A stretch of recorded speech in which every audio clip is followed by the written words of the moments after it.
Somos Citología, Ciencia y Arte. Yo soy Elizabeth García. Como siempre, los invito a suscribirse a nuestro canal, a dar clic en la campanita para activar las notificaciones y no te pierdas ninguno de nuestros videos, a seguirnos en Instagram, @Citología, Ciencia y Arte.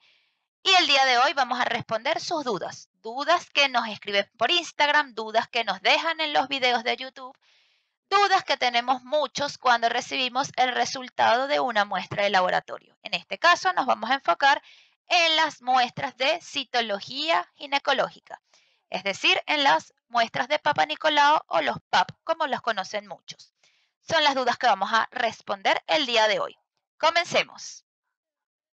Entonces, muchas de las preguntas que nos dejan son, por ejemplo, nos dicen qué significa la mala preservación celular, qué significan cambios celulares reactivos asociados a inflamación, qué quiere decir cuando me dicen que hay endocervicales positivos o presencia de endocervicales, qué es una inflamación severa, qué son cambios reactivos por inflamación, qué son células de metaplasia, qué son cambios celulares benignos. Entonces hoy vamos a ir contestando estas preguntas. Vamos a comenzar explicando para que estemos en contexto y entender qué es lo que qué es lo que está observando el patólogo, el citopatólogo, el citotecnólogo en mi citología. ¿Qué está observando? Entonces, ¿qué es lo que va a evaluar? Primero, las células que vienen del cuello uterino. El cuello uterino es esta zona que vemos aquí del útero, todo esto es el útero, y la zona inferior corresponde al cuello uterino. El cuello uterino tiene dos porciones, una zona o dos zonas, una zona externa que se conoce como exocervix y una zona interna que se conoce como endocervix. El tipo de células que está presente en cada una de estas zonas es completamente distinto. El epitelio que recubre el exocervix es un epitelio plano, estratificado, no queratinizado. El epitelio que recubre el endocervix es un epitelio cilíndrico simple. Y aquí lo vemos en un esquema mucho más sencillo. Son células de características morfológicas y funcionales diferentes, es decir, que ellas en forma van a ser muy distintas unas de las otras, por eso las logramos identificar en la muestra citológica y sus funciones pues van a ser también distintas. Entonces, en lo que sería el exocervix, la zona externa del cuello uterino, vamos a tener estas células que son de características morfológicas, son células planas de citoplasmas abundantes y este es un epitelio, esto es un corte de lo que sería el epitelio, esto es lo que veríamos si fuera una biopsia, obviamente esto es un esquema. Es un epitelio plano porque las células son como aplastadas, estratificado porque tiene muchas capas, son muchas capas de células y es no queratinizado. Cuando hablamos del endocervix, de la zona interna del cuello, hablamos de un epitelio que va a ser muy diferente y se llama epitelio cilíndrico simple ciliado. Cilíndrico porque son estas células que tienen forma de cilindro, simple porque no hay sino una sola capa de células. Vean que hay una sola capa de células, mientras aquí veíamos varias capas de células. Y ciliado porque en su zona apical, que da hacia la luz del órgano, va a tener unas pequeñas estructuras llamadas cilios, que son como una especie de vellitos, muy cortitos, son estructuras celulares. En la unión que se genera entre el epitelio del endocervix y el exocervix, este punto de unión se conoce como zona de transformación. En esa zona de transformación es donde generalmente se instala el virus del VPH. Y generalmente en esta zona de transformación inician las lesiones precancerosas. Por eso es que es muy importante evaluar las células de esta zona, porque allí vamos a poder garantizar que se evaluó correctamente lo que sería el cuello uterino para descartar si hay células que sean malignas, es decir, cancerígenas, si hay células que sean de lesiones precancerosas o si hay células que tengan VPH. Esa es la importancia de evaluar la zona de transformación. Por lo tanto, las células de esta zona siempre tienen que estar presentes. Y las células de esa zona son las llamadas células de metaplasia. Esas que nos preguntan, ¿qué son las células de metaplasia? Bueno, las células de metaplasia es la transformación que sufren las células cuando pasan de ser cilíndricas, es decir, del endocérvix, a ser células planas, es decir, del exocérvix.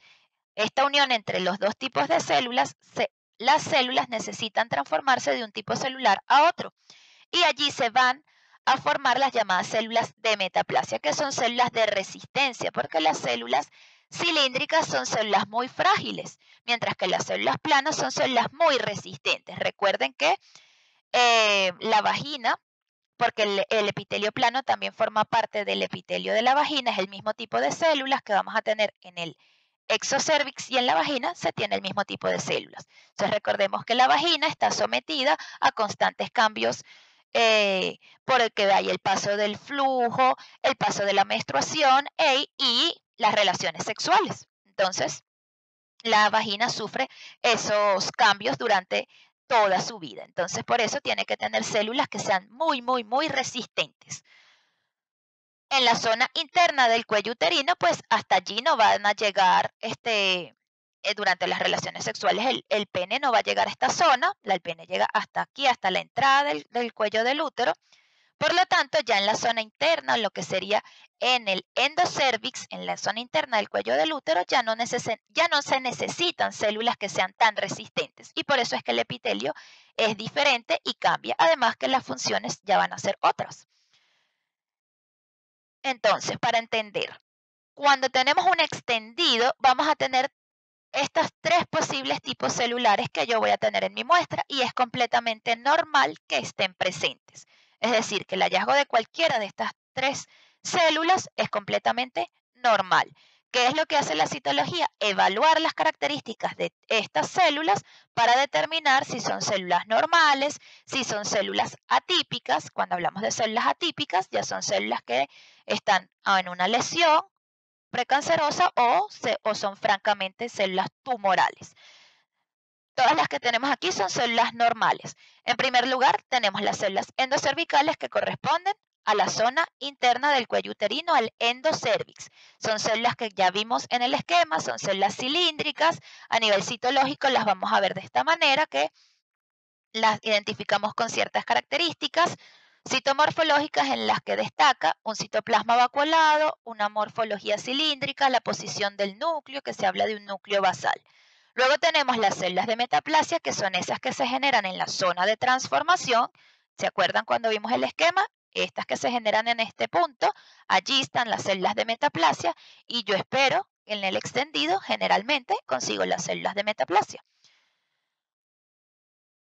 ¿Qué vamos a tener en esas células de metaplasia? Pues también tienen características morfológicas distintivas y lo más llamativo es que las células de metaplasia tienen citoplasmas densos. Esto quiere decir que son citoplasmas que se tiñen muy fuertemente con las coloraciones utilizadas, como vemos aquí en la imagen. También tienen características morfológicas que me permiten su identificación. Las células de metaplasia son células más pequeñas que las células planas, que son las que tenemos en la imagen de la derecha, y ligeramente más grandes que las células endocervicales. Entonces son de un tamaño intermedio entre las planas y las endocervicales. Luego tenemos las células planas o también llamadas células escamosas, que recordemos que son estas células del epitelio plano, de lo que sería la zona exocervical y la vagina. Estas son células morfológicamente distintas a los otros dos tipos celulares que acabamos de ver. Y vamos a ver que son células de citoplasmas grandes, llamamos que tienen aspecto poligonal por la morfología de la célula, núcleos centrales y un citoplasma homogéneo. A nivel de citomorfología celular, pues obviamente tienen características distintivas que los citotecnólogos, citopatólogos y patólogos sabemos reconocer e identificar. Allí entonces ya estamos contestando qué significan endocervicales positivas. Cuando me indican presencia de endocervicales o endocervicales positivos, me están diciendo que hay células endocervicales en el extendido, lo cual es normal, porque como hablamos, se espera que cuando tenemos una muestra citológica se vean células tanto del endocérvix como del exocérvix y de la zona de transformación. Entonces, es esperable que en una citología o Papa Nicolau yo tenga células endocervicales, que son estas células cilíndricas, y tenga células planas, que son las células escamosas. puedo tener o no células de metaplasia, porque en algunas ocasiones no se llegan a observar, porque esa paciente no, en ese momento justo no hay producción de esas células de metaplasia. Así que la presencia de células de metaplasia también es algo normal. No tiene por qué ser algo que tenga que asustarlas y llamarles la atención de que es algo malo. No, para nada. La presencia de células endocervicales de metaplasia y escamosas son hallazgos completamente normales de una citología ginecológica. Luego tenemos la pregunta que nos hacen de ¿qué quiere decir una mala preservación de la muestra o muestra degenerada o células degeneradas?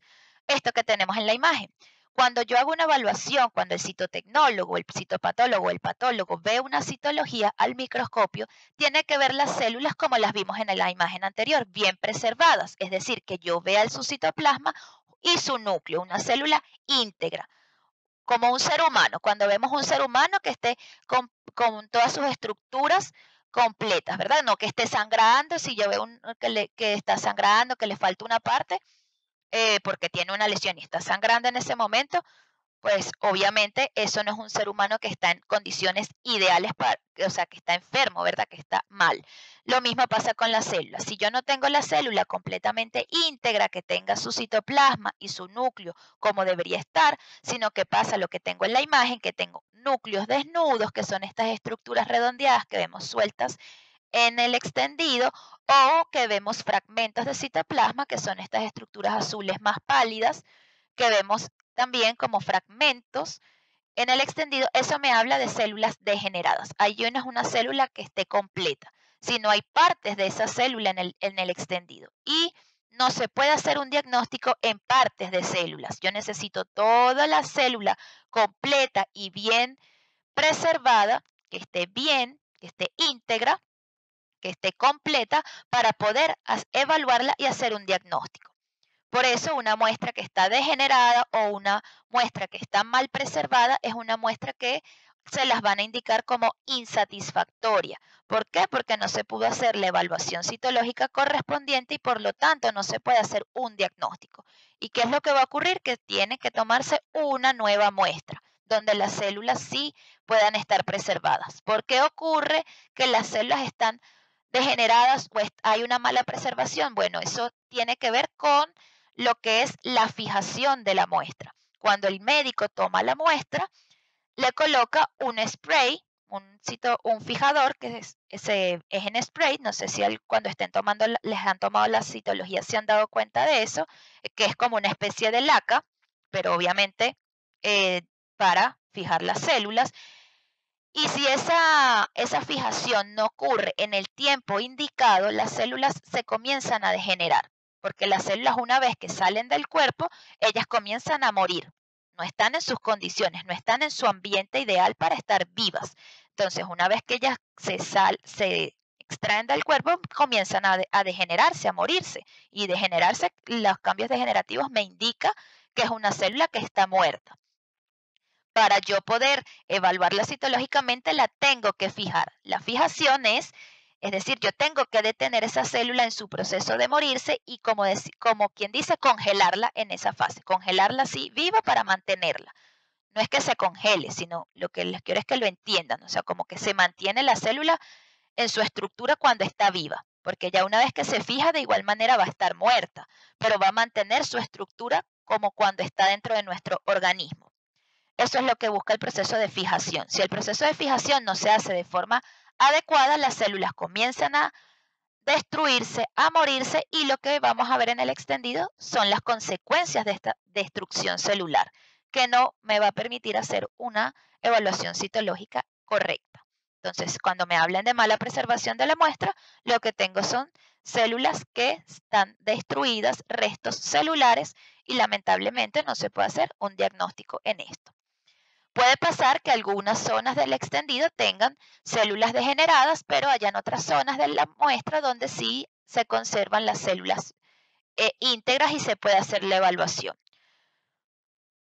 Pero cuando la mayoría de la muestra, las células están mal preservadas o degeneradas, no se puede hacer un diagnóstico. Luego tenemos lo que siempre nos preguntan de qué significan cambios celulares reactivos, qué significa inflamación, qué quiere decir esto, células reactivas, células de metaplasia reactivas. Cuando me hablan de metaplasia reactivas, es las células de metaplasia que tienen cambios reactivos. ¿Qué son los cambios reactivos? Los cambios reactivos se van a dar cuando tenemos presencia de elementos inflamatorios. Recordamos que nuestro sistema inmunológico va a tener los que conocemos como glóbulos blancos o los leucocitos, y esos también son células, y existen varios tipos de glóbulos blancos y de leucocitos. Cada uno va a aparecer dependiendo del tipo de proceso inflamatorio o infeccioso que se esté manifestando. ¿Qué pasa en el cuello uterino y en la vagina? Estos son tejidos que generalmente, por estar sometidos a ciertas condiciones, suelen presentar inflamaciones, sin que exista un proceso infeccioso, es decir, sin que exista una bacteria, un virus, un hongo o un parásito que esté causando una infección, sino simplemente como consecuencia, por ejemplo, de lo que son los cambios hormonales, el ciclo menstrual, la menstruación en sí, las relaciones sexuales. Estos son algunos de los cambios y de las cosas que pueden ocurrir en la vagina y cuello uterino, en los cuales las células, el organismo, el tejido va a reaccionar y a, van a aparecer en ese órgano, en esa zona, elementos inflamatorios de tipo neutrófilos, es decir, glóbulos blancos. Recordemos que hay varios tipos. Los neutrófilos es un tipo de glóbulos blancos, que son estos que vemos en la imagen. Es muy común que en la citología ginecológica esté la presencia de estos elementos inflamatorios. Eso no quiere decir nada malo. O sea, es muy frecuente que ellos estén presentes por lo que les estoy diciendo. Es un tejido que sufre constantes cambios, bien sean por las hormonas, por las relaciones sexuales, por el ciclo menstrual. Entonces, se manifiesta, el organismo reacciona generando una inflamación donde esa inflamación se manifiesta citológicamente viendo estos elementos que son los neutrófilos. Las células, ante la presencia de estos neutrófilos, los neutrófilos tienen en su interior ciertas granulaciones que las liberan para defender al organismo. Esas granulaciones van a causar en las células planas y en las células glandulares cambios celulares, que son los que conocemos como cambios reactivos por inflamación, es decir, cambios en la morfología de la célula que me va a indicar que esos cambios son por la presencia de estos elementos inflamatorios. No son cambios malignos, son cambios normales dados por estos elementos inflamatorios que están allí presentes. ¿Qué sucede? A nivel citológico se pueden diagnosticar múltiples infecciones, entre las que tenemos la candidiasis, que es una infección causada por hongos, es una infección micótica. También está la vaginosis, que es una infección de tipo bacteriana, el herpes, que es una infección viral, actinomices, es una infección bacteriana, tricomonas vaginalis, que es una infección parasitaria, citomegalovirus, que es una infección viral, y el VPH, que es una infección viral. Estos son los microorganismos que se pueden diagnosticar por citología, bien sea porque se ve el microorganismo con sus características o porque se ven cambios en las células que me indican la presencia de este microorganismo. Como por ejemplo en el caso de los virus no los vamos a ver. Los virus son estructuras demasiado pequeñas que en la microscopía que se utiliza para la evaluación de las citologías es imposible ver el virus, pero sí vamos a ver los cambios que ellos generan en las células. Entonces, en el caso del herpes, el citomegalovirus y el VPH, lo que se va a observar son los cambios que ellos producen en las células, y son cambios bien distintivos que nos permiten a nosotros, los citotecnólogos, saber que estas células tienen este virus en su interior, y por eso a nivel citológico se pueden diagnosticar por los cambios en las células. Entonces, como conclusión, cuando hablamos de cambios reactivos, son cambios que están causados por estos elementos inflamatorios que están allí presentes, y estos elementos inflamatorios pueden estar allí bien sea porque hay un proceso infeccioso o simplemente porque hay un proceso inflamatorio sin que exista un microorganismo causando una infección. Recordar que al nivel de citología se pueden diagnosticar algunos de esos microorganismos Y cuando estos microorganismos están presentes, también se van a generar cambios reactivos que van a estar asociados tanto a la inflamación como a la presencia del microorganismo en sí. Importante recordar que a nivel citológico se diagnostican solo estos microorganismos, pero existen muchísimos otros microorganismos que causan infecciones en los genitales femeninos. Otros microorganismos también de transmisión sexual, como por lo menos el VIH, que no se puede diagnosticar por citología, para eso existen otras pruebas de laboratorio, como por ejemplo la sífilis, también es otra patología causada por bacterias y se diagnostican también por otras metodologías, no se puede diagnosticar por citología. Gonorrea es otra infección de tipo bacteriana que se diagnostica por otras metodologías, por microbiología, se necesitan hacer cultivos. Entonces, cuando se tengan cambios por inflamación, que quizás no se está asociando a ningún microorganismo diagnosticable por citología, depende también de la clínica, de los signos y síntomas que tenga el paciente, pudiera tratarse de una infección por otro microorganismo que por citología no podemos ver y ya va a depender del clínico y de las manifestaciones que tenga la paciente, donde el clínico va a decidir si se tiene que hacer un cultivo bacteriano, por ejemplo, si se tiene que hacer alguna prueba serológica o algún otro tipo de estudio para llegar a la conclusión diagnóstica de cuál es la infección que se está generando allí. Eso lo va a decidir el clínico y por eso es súper importante y con este video lo que buscamos es orientarlos y hacerles entender un poco más de qué es lo que se observa en la citología, ustedes entiendan cuando lean su diagnóstico, pero no se asusten. De igual forma, siempre acudir al médico para que sea el médico el que les indique cuál es la conducta a tomar, cuál es el tratamiento que se debe realizar. Importante siempre acudir a su médico tratante, no deben quedarse con lo que consiguen en internet. Esto es una información que se les brinda para que no les genere angustia mientras ustedes acuden a la consulta, porque bueno, todos hemos pasado por eso cuando recibimos un resultado de laboratorio, pero siempre acudir a su médico tratante, él es el que va a saberles responder de la mejor manera las dudas que ustedes tengan, porque el médico es el que conoce toda su historia clínica y toda la sintomatología que ustedes están presentando. Entonces, siempre, siempre acudir a su médico y hacerle todas las preguntas a su médico. Espero que este video les haya sido de utilidad y les haya podido ayudar un poco a calmar la ansiedad que nos genera recibir un examen de laboratorio. Como siempre, los invito a seguirnos en Instagram, @citología, ciencia y arte. Y si tienen dudas, comentarios, si nos quieren hacer alguna consulta, pueden escribirnos a nuestro correo citologiacienciayarte@gmail.com. Que tengan todos un feliz día y no se les olvide darle like a este video si les ha gustado y suscribirse a nuestro canal. Y si quieren compartir con otros amigos o amigas o mujeres, primos, madres, que ustedes consideren que esta información les puede ayudar, pues compártanlo. Feliz día para todos y nos vemos en un próximo video.